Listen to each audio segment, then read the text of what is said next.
Tiga fase ini sudah selesai dua, sekarang masuk yang ketiga. Maka yang ketiga ini, فَإِذَا جَاءَ وَعْدُ الْآخِرَةِ, maka jika datang janji Allah yang terakhir untuk mereka. Apa fase yang ketiga ini? Ada tiga bagian lagi. Satu, liyasu'u wujuhakum. Yang kedua, waliyadkhulul masjida kama dakhaluhu awwala marrah. Yang ketiga, waliyutabbiru ma'alahu tatbira. Ya. Satu sekarang sedang diperlihatkan, liyasu'u wujuhakum. Persis sekarang orang-orang itu seperti di era Nabi yang membayangkan hingga bisa ditembus, bentengnya kokoh, intelijennya kuat, sadapannya di mana-mana. Tapi ternyata dunia yang melihat kokoh itu ditunjukkan oleh Allah hanya dengan bahasa mereka, la syirzimatun qalil. Ini bahasanya Firaun. Ini kan cuma ormas kecil, nggak sebanding. Ormas kecil yang nggak sebanding ini ternyata telah bisa mengintersep semua bagian-bagian itu. Dia bisa tembus bentengnya, dia masuk ke dalamnya. Liyasu'u wujuhakum. Tujuannya bukan untuk menunjukkan mereka mampu, bukan, untuk menggugah dunia kalian kemana saja. Yang kalian anggap itu hebat, itu mampu, itu dahsyat, ternyata bisa ditembus, dipermalukan di wajah dunia. Satu, janji Allah tiba. Kedua, waliyadkhulul masjida kama dakhaluhu awwala marrah. Nanti ada fase kedua. Setelah ini terjadi, selesai fase kedua, masuklah ke wilayah Masjidil Aqsa. Kembali lagi milik kita itu. Dihitunglah fasenya 40 tahunan.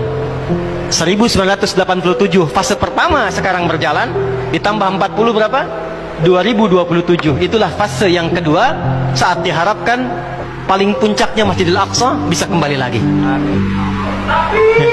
Nah, ini bukan main-main, ini bukan main-main. Hitungan fasenya. Antum lihat video viralnya Syekh Ahmad Yasin itu ketika menjelaskan itu. Saya tahu betul itu. Ya. Beliau hitung itu. Ya, 2027 ke 2028 dan puncak akhirnya waliyutabbiru ma'alahu tatbira. Hancur semua, terjadi perang dahsyat. Hitungan saya sih tambah 20 tahun karena fasenya sampai 100 tahun. 40 tambah 40 tambah 20 100. Maka 2037. Silahkan cek orang-orang yang ada menghitung di pertahanan sekarang. Antum tanyakan pada yang di Lemhanas, pada di macam-macam, bagaimana kekuatan dunia pergeserannya. Saya yakin hitungan mereka 2037 terjadi sesuatu yang dahsyat. Gerbangnya sampai 2040, di atas 2040 itulah generasi emas akan muncul. Makanya Indonesia masuk generasi 2045. Itu sudah dihitung 2030 pembukanya. Makanya sekarang punya visi 2030 semua. Saudi visi 2030, Rusia, Cina, Afrika Selatan, Brazil visinya 2030 dengan bikin bridge itu. Semua visinya ke sana. Dan yang paling dahsyat, hitungan itu secara spesifik isyaratnya sudah ada dalam Al-Quran. Dan ini bukan ilmu otak-atik, bukan viral TikTok. Ingat, ini sudah sejarah yang berlangsung dari penelitian masa lalu.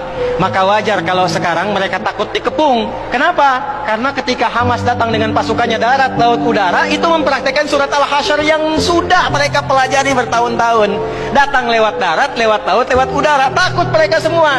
Maka dikontaklah kemudian kolega-koleganya. Datanglah kapal induk 2 dari Amerika, satu lagi datang, Inggris datang, kemudian Kanada datang, Jerman siapkan pasukan. Kenapa? Karena trauma dengan pengepungan. Satu. Ya, cuma satu itu saja. Ya, sekarang apa yang harus dilakukan? Doa yang terbaik. MUI sudah bikin fatwa, baru saya lihat fatwanya hari ini tuh. Fatwa nomor 83 tahun 2023. Kita nggak bisa berangkat ke sana, ya, jangan main-main, jangan potong-potong video saya. Nggak boleh berangkat sembarangan karena gerbang pun ditutup. Antum belum nyampe udah mati duluan.